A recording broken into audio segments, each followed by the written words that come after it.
Well, thank you everybody for coming to the newest edition of the Purple Knights podcast. And this has been one that has been several years in the making, if not many years in the making. And I'm very excited and honored to have with me today my friend, musician Adam Rudegeair from Melbourne, Victoria, Australia. And Adam, you're the frontman, shall we say, of the band Lake Minnetonka, Yes, who is Lake very much Minnetonka is a who's very very much confusing band name for Australians. yeah, very much inspired by Prince and the Minneapolis Sound. So that's what we're going to be talking about a lot today. And I'm going to ask you about just sort of your beginnings in music and your inspiration as far as Prince goes. And then we'll get into your work with Lake Minnetonka, all right? Lovely. Thanks for Okay. having me. Yes, it's very much an honor to have you on. We've interacted a lot on social media over the years. You've even done instrumental tracks for me to lay my vocals on, which I still have on my computer actually. In I've your got to get vault. to work on those, but lovely, lovely work. And yeah, it's a pleasure to have you on. Thank you, Chris. So tell me a little bit about your beginnings as a musician and what inspired you to pick up the keyboard or the piano. I guess I just played piano from a young age. I wasn't very good, but I always loved music, and I would do things like I would record TV commercials with. I would hold a tape recorder up to the TV and press record, and any kind of film music or TV commercials that I enjoyed the music, I would listen to them back. And I taught myself to play. I was obsessed with James Bond when I was 8 or 9, and I arguably still am. And I taught myself to play the James Bond theme. So that James Bond was my equivalent of Prince teaching himself the Batman theme. And that was about all I could play for years and years and years. And then, I got some lessons in high school, but it was actually really a couple of things happened around the same time when I was about 14 that made me want to kind of take music more seriously. And I guess my love for Prince's music was something that really inspired me in that direction because, I could see him playing piano and I had other people I really liked too, like Harry Connick Jr., that, they were on the screen. Their music was so cool. And I just wanted to do that. And it really, anytime I would go through a hotel lobby and see a piano player, I was just mesmerized. So I always loved the mystique and the sophisticated look of piano. But I got into a lot more sort of funky stuff through listening to Prince and George Clinton and Herbie Hancock and things like that. So I've always been equally interested in synthesizers and Rhodes and clav and things like that, and organ, just as much as acoustic piano. Very, very cool. And so you're obviously you were inspired by Prince to create this band, Lake Oh yes, Minnetonka. this is my controversy mug. Oh, excellent, excellent. I love it. I don't know if you can see in the background, I've got a replica wooden cloud guitar, peach cloud, and then I've got a painting of Prince and I that was actually done by the local Minneapolis artist Dan Lacey, who is having some health problems. I saw that. Yes. Love and light sent out to Dan, definitely. And then I've got, I probably shouldn't legally be showing it, but it's the cover artwork for my memoir in progress, called Elephants and Flowers. But we'll see if it works out or ever comes to fruition. But yeah, I've got my Prince stuff today for the podcast. So Me too. I brought my left-handed cloud guitar. Oh, Um, excellent. Nobody can play this except me because I'm a lefty. Well, Sonny T could. Yeah. I'm Yeah. I'm a lefty as well. So Right today on. is the lefty edition of the Purple Knights podcast. Definitely. Beautiful. So yeah, like Minnetonka, can you tell us how you got inspired to start the band and kind of the beginnings of that? Yeah, well, I certainly can. It all started around the year 2014 when Dr. Fink was convinced that he should come to Australia to do a gig by a bunch of loyal Purple fans here in Melbourne. And they actually got him to agree because he wanted to have a holiday here and bring his wife. And it would, he would come and do this show and it would basically fund the holiday, and he was keen. Once they had got him to agree to it, they went, oh man, we need somebody here on the ground here in Australia to be the music director. And I happened to know all these people, so I was asked. And I said, oh, you want me to be Dr. Fink's musical director? Can I think about it? No, I of course, immediately I agreed.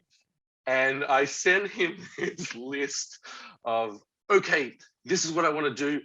Matt, we're going to open with Electric Intercourse, and then we're going to play the extended version of, and I had all this like really complicated B-sides and deep cuts, and I was basically making some weird mystical dream lineup of tunes that I would want to play. And then Right. he was like, he was playing in the Purple Experience at the time, which was a band he started with Marshall Chaloff and basically a Prince covers band, a Revolution covers band. And he said, I prefer to stick to that material because it's really fresh in my mind, and it's more sort of well-known stuff. That was also fine. So he came, he basically got off the plane. We went into rehearsal. We had one rehearsal with this band that I'd put together and trained them up on the tunes. And then we went and played this show. And I had a band at that time that had been around for about a year. And I think we'd only just started to call ourselves Lake Minnetonka. And he came and sat in with us at one of our shows. So that was a really auspicious kind of like boost to the band. Then the following year, I went to Minneapolis and I went to his studio and did a recording. And those tracks appeared on our first album, Melbourneapolis. But it wasn't enough for me to just want to record with Matt Fink, because I had these dreams of I could put together a super group, that had never been done before. I want Sonny T from the New Power Generation, and I want Eric Leeds from the Revolution, and he helped me put it all together. So he helped me book these guys. He put me in touch with them, and we did this recording. And Petar Janjic as well played drums. So he's Corey Wong's drummer, and he's just gone on to really brilliant things. He's incredible. Another lefty, by the way, and really short notice he got recommended for this session. And so he's on the album too. That's our first album, Melbourneapolis. Excellent. That's kind of how we got started. Excellent. And I know you're very inspired by the Madhouse albums and that whole era and that whole mystique. And I know we've given each other quite a ribbing through the years about instrumental music in the Prince world. But you've never heard that mix I made, have you? The one where I cut out all the lyrics out of Batman. Did I send that to you? No, I would love to hear that. I only did it just to review, and then I tried to upload it to Facebook, and the algorithm picked it up as like, this is copyright material, but I'll email it to you directly. All I did was I snipped out every time there's a word. I snipped it out. Oh no, sorry, it's the opposite. Every time there's no words, I cut it out. It's just music. So it's like, I've seen the future and it will be. I've seen the future and it works. And I'm like, are you happy now, Chris? Happy now? All lyrics. This should be your favorite album. That's wonderful, and I gotta be the first to admit that I deserve that. I deserve that definitely. Uh, yeah, but I would love to hear that. It would be great, great fun. But yeah, I think I'm I only trying. got through the future and electric chair, and then I was like, okay, I've made my point. Yeah, yeah. Um, I'm trying to open my mind, expand my mind a little bit, and listen to more of the instrumental stuff. There's a handful of early and mid '80s Prince instrumentals that I love, but I never quite got into Madhouse. So I know that's been a little bone of contention between us. But yeah, the album Melbourneapolis, I actually ordered that when it first dropped. I actually have the CD and everything, and it's really cool. Thanks, And man. it's really, really awesome that you were able to get together with Fink and Sonny T and Eric Leeds. Eric Leeds, especially for me, is one of my top favorite Prince collaborators of all time. 100%, 100%. There's there's an unreleased version of the song Crucial where um, Eric Leeds put a saxophone solo where Prince wanted the guitar solo, and that sax version of Crucial has got to be my favorite version of the song of all time. So, Prince Estate, if you're listening or watching, release it. Okay. Release Uh, it. release it. Yeah. Release it. Yeah. Got But it? Yeah, I got it. yeah. Good. Hey, So I'll tell you a story about Eric. So I went to visit him at his place when I was in town. Um, and we had just done the recording session the day before. So we'd sort of broken the ice and we ended up chatting for about 5 hours. It was amazing. Eric, if you're listening, that time meant so much to me, and I thank you. At one point, Eric says to me, so, you know the song Sexual Suicide? And I went, yeah, of course I know Sexual Suicide. He goes, well, check this out. And he goes over to his closet and he opens up and he takes out a shoebox and it's filled with to the brim with cassette tapes. And he takes out his cassette tape and he puts it in and he plays me this alternate mix of Sexual Suicide that had all these horns on it that aren't on the Crystal Ball version. And I'm just there going, what is my life even? So oh yeah, my God. I've heard this cool alternate version of Sexual Suicide because we're talking about all the different horn lines. Because one thing I wanted to learn from Eric was the way those horns are arranged in, you know, on Sign of the Times, just with Atlanta Bliss and Eric.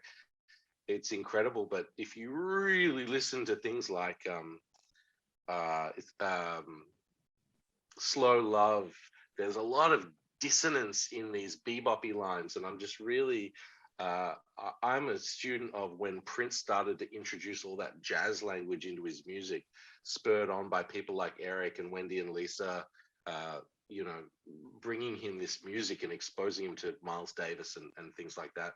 Because in the early days, Prince wasn't into jazz, and Matt Fink told me that he would be playing, you know, a little jazzy lick, and Prince would say, "What do you want to play that music for, Matt?" You know, things like that. And he Yeah. completely turned around later and went in a way more jazz direction. Yeah. And then you followed up Melbourneapolis with um the next year with an EP. I would call it an EP, right? It's 7 tracks. Yeah, Um, it's an EP, as far as I'm concerned. yeah. Um, and only 2 of the tracks are really, legit Lake Minnetonka instrumentals, following over from the first album. But the rest of the tracks are actually vocal tracks. And I'm thinking about it You'll be now. happy. I'm wondering if you did that to sort of appease me and people like me who were like, oh, we're not into instrumentals, we like vocal tracks. But Well, it's I'm kind of trying to cater for both. Really, what yeah, Honey Garden came out of, so I'd been working with Francoise D'Argent. She sang a song called Enamored that we wrote together. So part of the philosophy of Lake Minnetonka is we're kind of like an instrumental rhythm section, and I see us as a modern day, you know, Madhouse style band. but I like to co-write songs with a lot of different singers. So we've featured many different artists on our releases: Henry Mineta, Francoise D'Argent, Chantal Mitfalski. And so Fran and I were having a really good time working together, and we wrote basically a suite of songs, so 4 or 5 tunes, and we just put them all together on the one EP. I thought it'd be cool to have an EP that features one vocalist rather than, you know, a spread. So on our albums, we have 3 to 4 vocalists featured. But Honey Garden is all songs that I co-wrote with Fran. So we worked on them together, and we had a really great time. And we would, you know, I would always come into the session and go, "Okay, Fran, we're gonna write a Jill Jones song today," and she would say, "You always say that. You just, all you ever want to write is a Jill Jones track." And I'm like, "What's wrong with that?" So, and then she would have her idea of what she wanted to write, and it would sort of collaborate. So hopefully, to my ears, you know, Honey Garden is a bit of a Jill Jones tribute. And it does. It has a little instrumental at the very beginning, but the real banger on that, the instrumental banger, is called Freezer Burn, and I wrote it when I got my CP70. So CP70 is an acoustic grand piano, and you can see it's what Prince played on the Purple Rain tour, you know, on the Beautiful Ones and things like that. So I love the sound of it. It's the sound of when you hear Sexy Dancer, that piano solo in Sexy Dancer. Yep. So I wrote this curly bebop kind of madhouse head for it. And we've got a video clip up online, and the video clip is all footage I took in my trip to Minneapolis when I was just going around sightseeing and you know, going to shows, you know, St. Paul Peterson and MPG and LP Music, and yeah, I just collated a travel log and made that the video clip. It was so much fun. Awesome. Yeah, that trip was was it that trip when we met in person? That was the trip when we finally met at Paisley Park, and it was like at the end of Die Hard when John McClane and Al Powell finally meet at the end, and they're like, like a buddy cop movie. I finally got to give you a hug. Yes. Yes, very, very cool moment, and I'll always treasure that. Of course, I'd like to spend I'd like to spend extended time with you just talking, like you say, with that conversation with Eric Leeds that lasted for 5 hours. I'd love for us to be able to do something like that in person someday. So that's definitely a goal of mine to shoot for. Thanks, Chris. Yeah, I've got to give a shout out to my friend Ray Hansen, because I know one of his biggest dreams in life is to sit down with Eric Leeds and have a beer with him. So I wanted to give a shout out to my buddy Ray. Hopefully we can make it happen somehow, some way. But yeah, Eric is just the coolest guy. Shout out to Eric Leeds. Shout out to Dr. Fink. And shout out to the amazing legend, Sonny Thompson. Oh, yeah. Who I know was one of Prince's heroes growing up in North Minneapolis. So it was sort of serendipitous that he ended up as a bass player in the MPG in the 90s. So very, very cool. And those happen to be my 2 favorite tracks on Melbourneapolis are your collaborations with the new power trio of Dr. Fink, Eric Leeds, and Sonny T. And we're talking about the tracks Clipnosis and Out There About There. I absolutely love both those tracks. So yeah, great stuff. And I'm sure, Adam, it was, as you say, it was surreal. It was like a dream come true to work with those folks. So yeah, very, very awesome. And then your most recent project is House Arrest. Can you tell us how that came to be and sort of the vibe of that album? Yeah, well, House Arrest took a long time to finish because I returned to Minneapolis in 2015 and did some more recording with Dr. Fink. We didn't do it in his studio.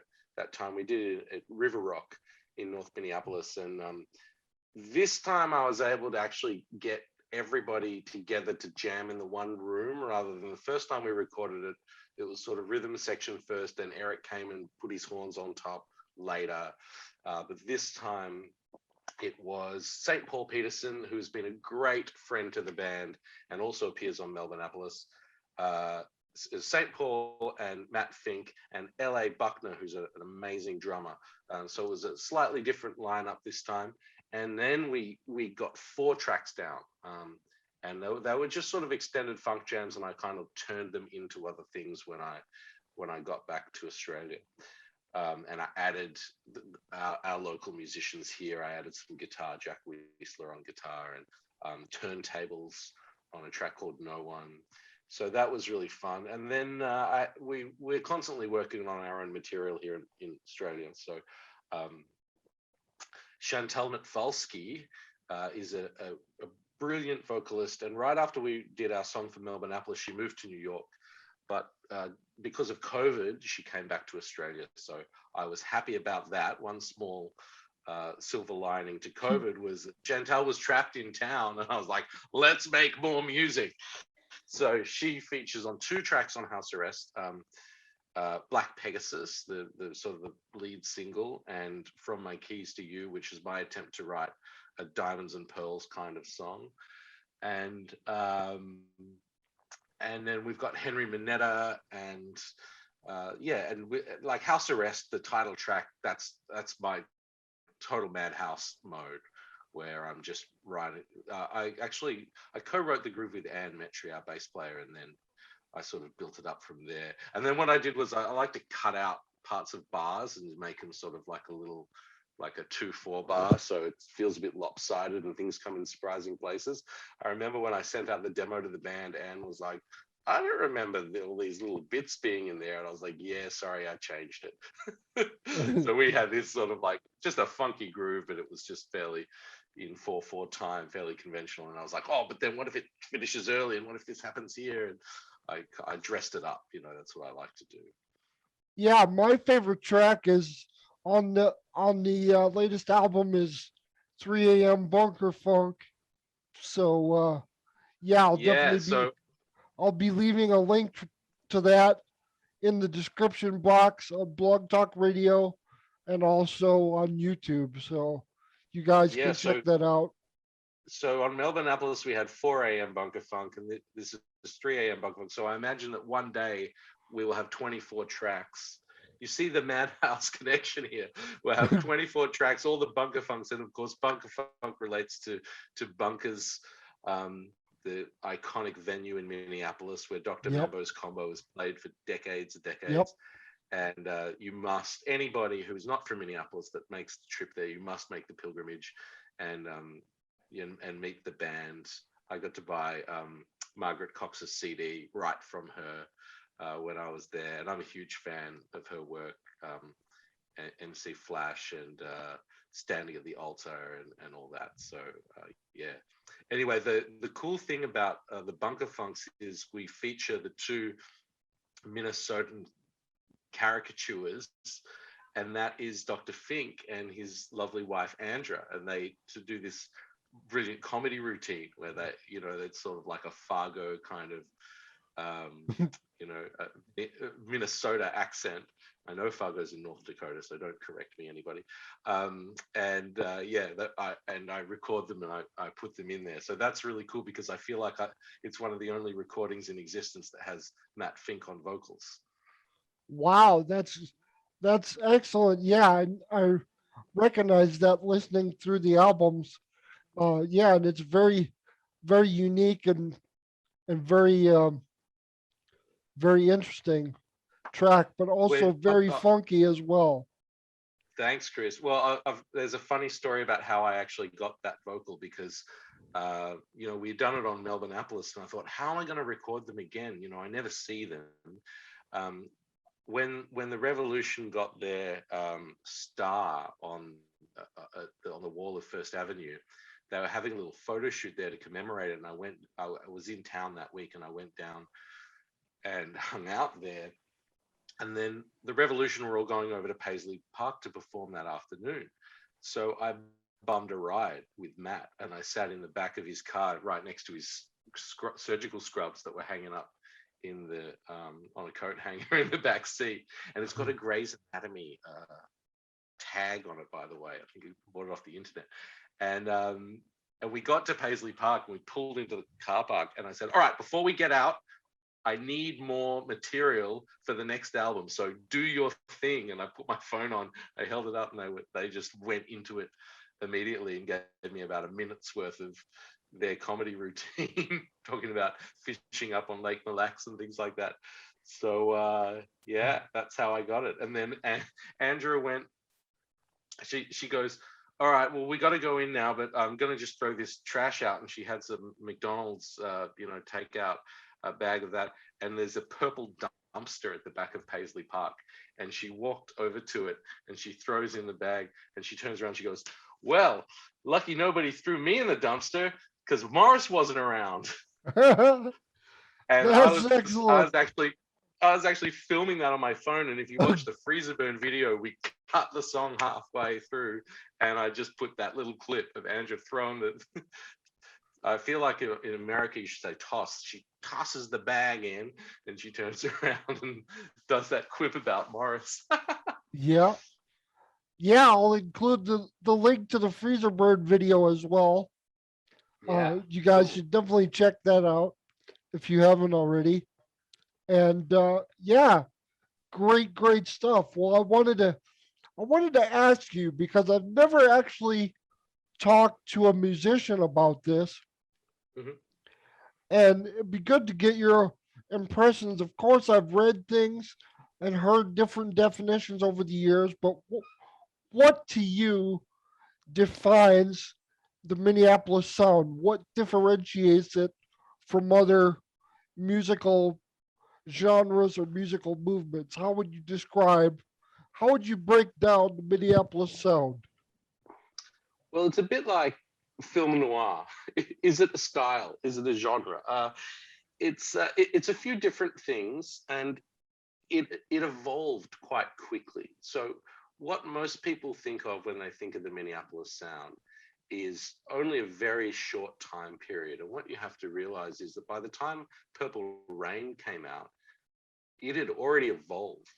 1999 does not sound like Purple Rain. It's gone in a different direction. It's developed more. But what the Minneapolis Sound was originally, as far as I understand it, was Prince took a bunch of elements that were around in the zeitgeist, both from Minneapolis and other music that he had heard, and he sort of put them together in a unique synthesis. And it's a very sort of stripped back, naked kind of funk. And a big part of it is the flavors, the timbres of the instruments. So you've got the Lindrum machine, the LM1, very distinctive sound of that drum machine. You've got very kind of dry guitars playing sort of skanky rhythms, and you've got a synthesizer, a few different synthesizers, but primarily the Oberheim, which is doing what a horn section would normally do, brass patches and things like that. And I'm obsessed with these sounds. I love Oberheim. And of course they used Prophets and other things that were prominent at the time. But to me, the Oberheim is a really important sound. And the one I mentioned before, also the CP70. And when you put all that together in the kind of rhythmic arrangements that Prince would do, then you have something approaching the Minneapolis Sound. And another interesting thing that he would do with the Lindrum, it's basically a drum machine, a box, but you can take a separate output for each drum sound, like the kick and the snare and the crash and hi-hat. And so he would run it through different guitar effects pedals. So it has strange modulations and things like that. And it just sounds like kind of cold and sleazy and sexy to me. And I love it. It's amazing. And then, as I said, it evolved almost immediately. And Purple Rain is an evolution.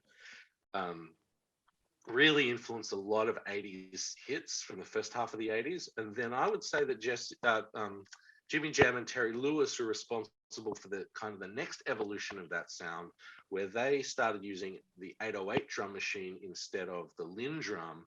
And then you get that classic Flight Time Janet Jackson second half of the 80s sound, where the drums were completely different. So when you think of I Want to Dance with Somebody Who Loves Me or something like that, those drums don't sound like the Linn drum. So that's the next evolution. So I can hear this clear lineage of how the Minneapolis sound evolved and kind of really influenced the sound of the second half of the 80s, Paula Abdul and all that kind of thing.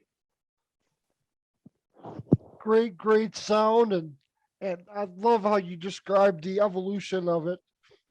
But I love, yeah, I had definitely read the thing about, the synthesizers basically replacing the horn lines in the Minneapolis sound, but I hadn't read about the sort of skanky guitars, as you say, and all that stuff. And it totally makes sense. It's such a great sound, and not to deliberately use a pun, but it was so revolutionary.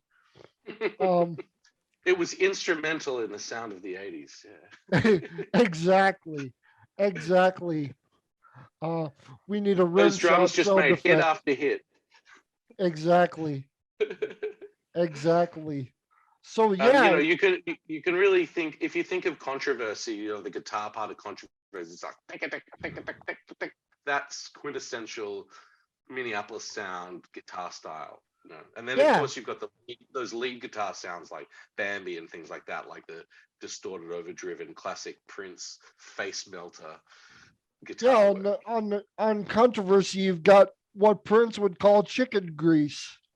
Yeah, yeah. I love that sound. I love that sound, and it's very, very princely, and just one of the millions, billions, really, of reasons why I love Prince's sound and have gravitated toward it for my whole life, basically. Um, let's see. Was there anything else we could talk about? Anything else you're up to? Oh, I was going to mention your video project, Year of the Bat, All which was right. something that I really loved. I wanted to know how that came about. Well, I tend to try and champion the underdog, and I think that Prince's Batman album is just flat out amazing, and I feel like it gets unfairly maligned as a commercial sellout, much like Bowie's Let's Dance album. I think that Let's Dance by David Bowie is a absolutely incredible record, and should not be written off just because it had some hits on it. So let me start by talking about Bat Dance. So Bat Dance is a #1 single. Who else on planet Earth could, no pun intended, Prince album title, who else could have a #1 hit that doesn't even have a chorus? It's so bonkers. It has all these different sections. In no way does it serve you up a nice sing-along chorus like "Hey Jude." No, there's no "na na na" sing-along except for Batman. It's so outrageous, and I loved all the samples that he was using. It's similar to Art of Noise and other bands at the time. When they started to get into the sampling, I love that stuff because of the age I was. I was a kid. I was like 10 years old when Batman came out. I actually saw it in America. I was on a family trip. I saw it there, and I came back to Australia, and I'd seen it before any of the kids at my school because there used to be like a 3-month lag time before the movies would come out here.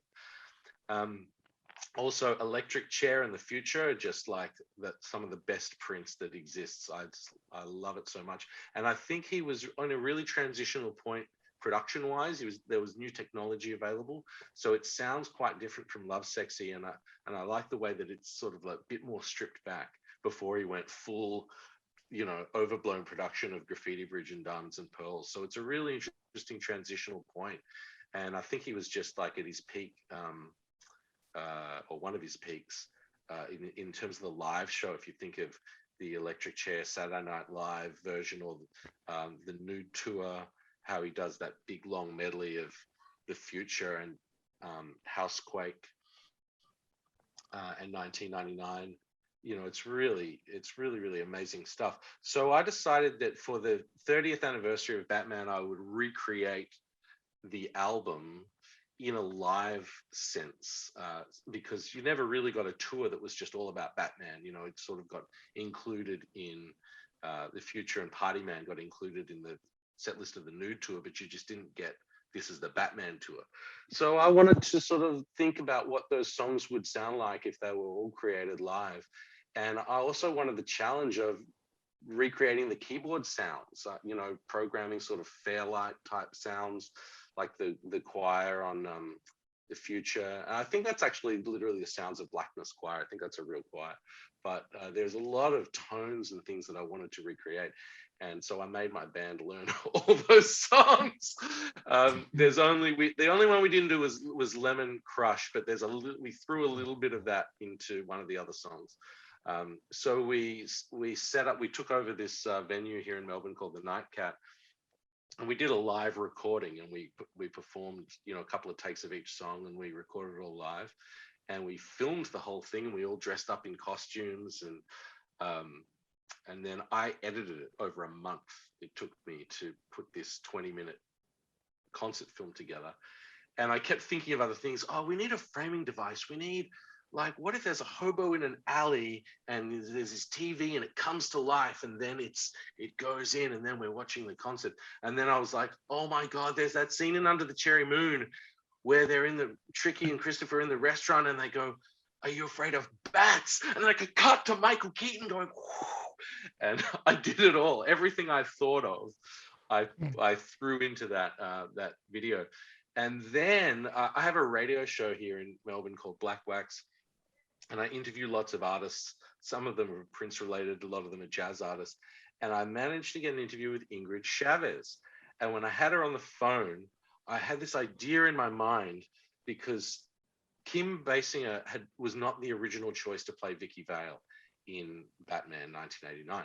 It was Sean Young, Right. Blade Runner. Right. And she injured herself in a horse riding accident. There was a scene in the script where Bruce Wayne and Vicky Vale go riding on horses, and it actually ended up on the cutting room floor, so it's not in the movie. But she was rehearsing for that scene, and she fell off the horse and she hurt herself, and she had to be replaced like last minute. Like Kim Basinger got on a plane and like started filming the next day. And I thought, if Sean Young, like, she could be kind of like Prince's type, the sort of like the sultry brunette. And I thought if Prince had directed Batman in 1989 rather than Tim Burton, I reckon he would have cast Ingrid Chavez as Vicky Vale, because she would have been like Aura, she was his muse at the time. So I asked Ingrid, I was like, listen, we're going to do this version of Vicky waiting, and I want your voice on the answering machine as Vicky Vale saying, where have you been? I've been trying to call you. Why are you keeping me waiting? And she was like, yeah, okay, I could do that. So she agreed, and she did a couple of takes for me. She did some different deliveries. This is why we're having our radio interview. It was a pre-record, so I knew I could cut it all out. But then, so now I've got Ingrid Chavez as the voice of Vicky Vale in my Batman movie. So that's Wow. my favorite cherry on the top of that film. Wow. Shout out to Ingrid Chavez. We love you. I'd love to have you on the Purple Knights podcast to talk about Graffiti Bridge and your 1992 album. That would be great. But yeah, that's so awesome. I've heard so many stories, and I've experienced it myself, of so many Prince associates who've been so generous with their time and their efforts with people. And it's just crazy how nice and how accessible a lot of those associates seem to be. So we're very, very grateful and humbled by that. But yeah, that's an amazing story. The thing about the Prince associates in the Purple family is, Prince was in his high castle and very inaccessible. But a lot of these others they're working musicians, or they're just people. They're not they're not huge A-list celebrities, so they are accessible, and they are, in general, I found very willing to talk or consider, doing recordings or interviews. It helped that I had met Ingrid at Paisley Park and had a little chat to her at Bunkers later that night. So we had actually met and connected. But when I first talked to Eric Leeds, I had got his number from Ricky Peterson, and I just cold called him from Australia and asked him if he wanted to do an interview, a radio interview, and he said yes. And so by the time I got to Minneapolis a few years later, we had actually kind of already broken the ice. So it's really cool that you can reach out to these people, and the Purple community is it's so fantastic. It was really wonderful to actually be there at Ground Zero at Paisley Park and meet so many of you all. I love it. It's one of my treasured memories. And I got to give a shout out to Tommy Dokken as well. When I first got to Paisley Park for the first time, this guy just comes out of this crowd and goes, "Adam, I'm so glad you're here. I'm a huge fan of your music." He goes, "It's Tommy. We're Facebook friends." And he works there. He's a tour guide at Paisley Park. And he took me with his tour group. And I just never thought I would walk into Prince's house and somebody would who lives there would say, "Hey, I know your music, from Australia." Yeah. Unbelievable. Yeah. It's very, very crazy. And as you were talking about that, talking about the Prince community, I've noticed there's so many excellent, wonderful people in the Prince community in Australia. And I got to give a shout out to, of course, you. And there's the guys from Peach and Black who are sadly no longer making podcasts, but I wish that weren't the case, but they decided to, call it quits. But we have those recordings, all there for posterity. But the Australian Prince fan community are some of the greatest people that I know and that I know of. So shout out to the Australian contingent of the Purple family. Definitely, you guys know how to represent down there. You know how to Hey, bring the they Minneapolis convinced Matt Sound. Fink to come out here. Yeah, Uh, but we've had plenty of people. Shelby Johnson's been out here, and the Aloe, and we Lake Minnetonka performed with Tamar. We were her backing band. So when Tamar Davis came out here, we played a couple of shows and played all her music as well. So she's great. yeah, Did you play any of the tracks from Milk and Honey? 100%. We played Redhead Stepchild and played her Oh, new one, I Feel Good, before it had even come out. Yeah, that was wow. brilliant because I had watched that GMA performance from 2006 when they did, around the 3121 era. And so to play Beautiful, Loved and Blessed and Redhead Stepchild on stage with Tamar, holy crap, that was incredible. What an experience. Never forget it. Thank you, Tamar. Shout out to Tamar. And I would say her album, Milk and Honey, is in the top two, if not number one, Protege albums, in my opinion, that I've heard. So, uh, Controversial. yeah, yeah, controversy right there. Um, but yeah, um, just great Prince fan community in Australia and really worldwide. Everybody, as you were saying, Adam, it really feels like a Purple family, and it's always great to get together.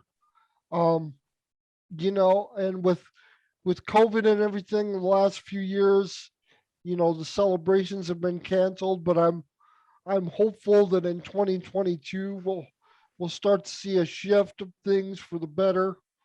And but I've got my fingers crossed. We're dealing with all the different variants and now Omicron and all that. But I've got my fingers crossed. But I'm hoping for a celebration in ideally in June 2022.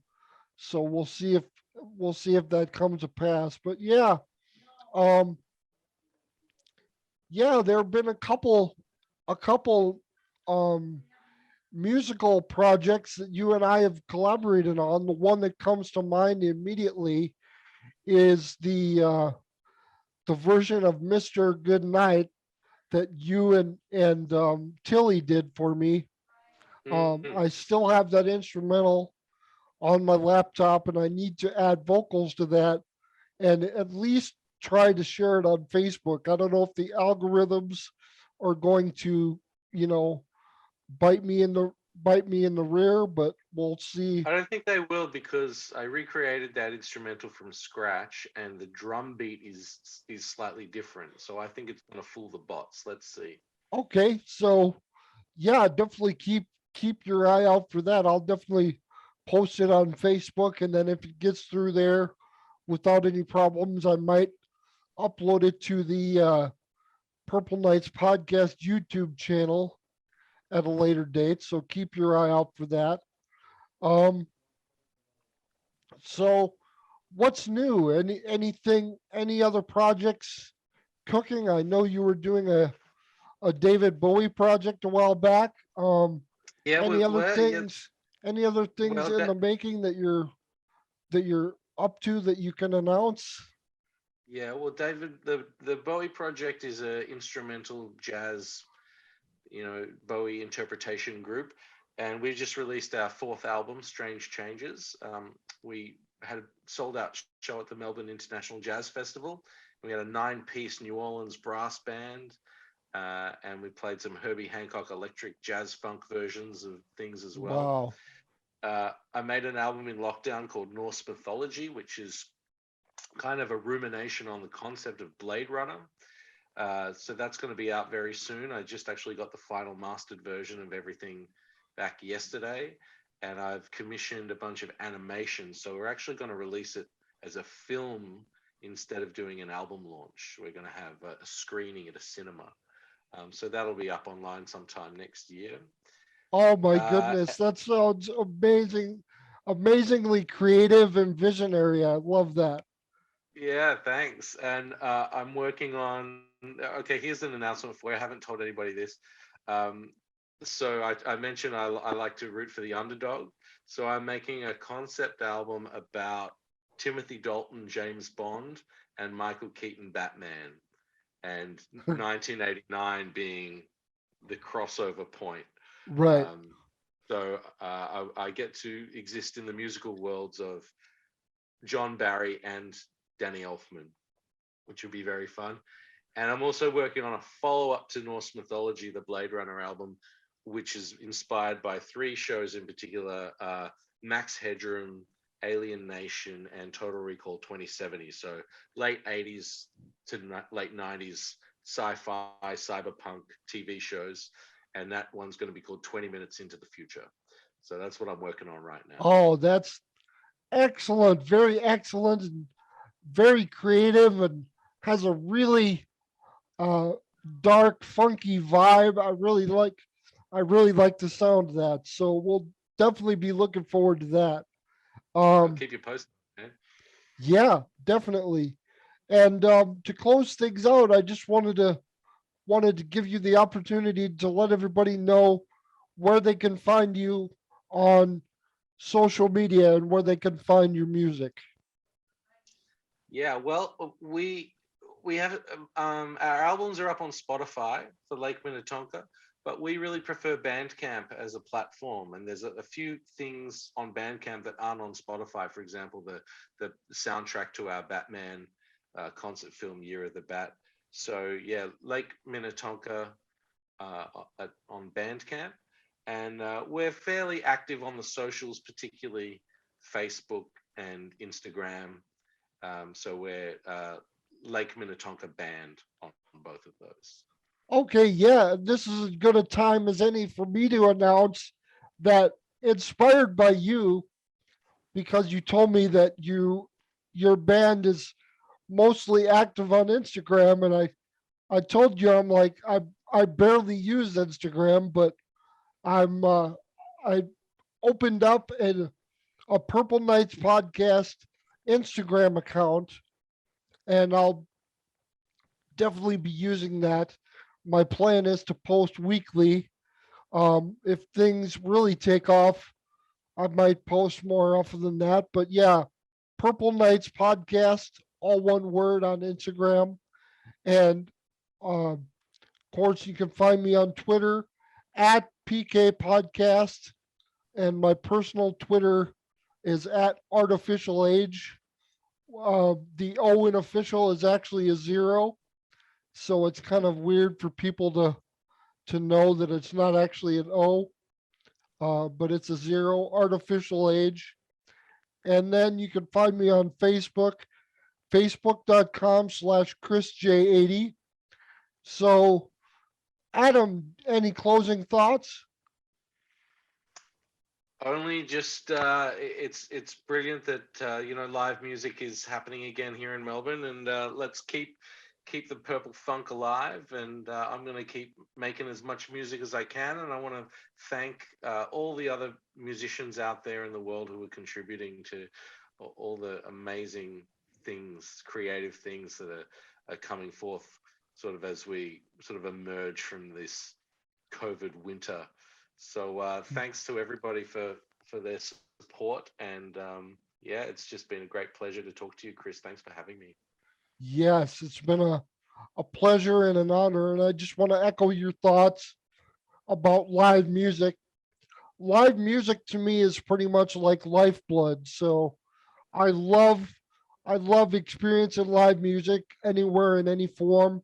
Actually, in 2 days on Saturday night, I'm going to be seeing an a cappella group called Home Free, which actually originated in Mankato, Minnesota. There's one member who's actually a tenor that's actually from Mankato, but the rest of the group comes from the southern US.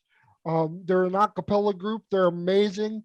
If you haven't heard of them, look them up on YouTube. There's a tremendous amount of reaction videos of people reacting to their um, their work. And I'll be going to a holiday concert of Home Free, the a cappella group, and they're just absolutely amazing.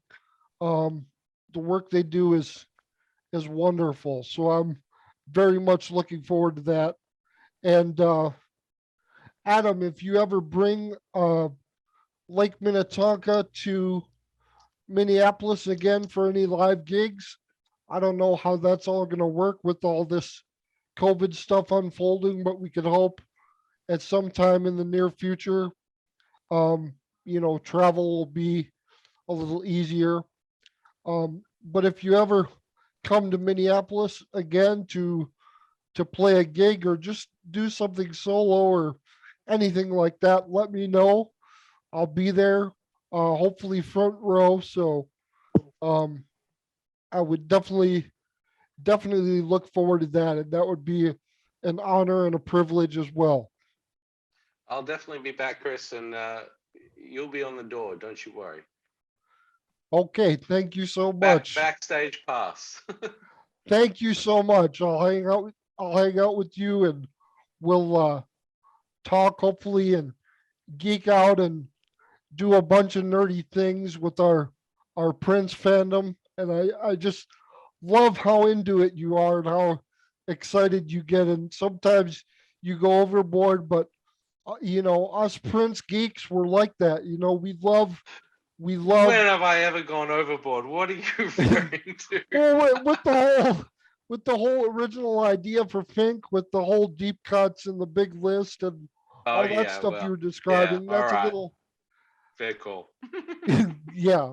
So, but I absolutely love it, man, and I love you, and I appreciate your work, appreciate everything you do, appreciate the vibe you put out there and the energy you put out there.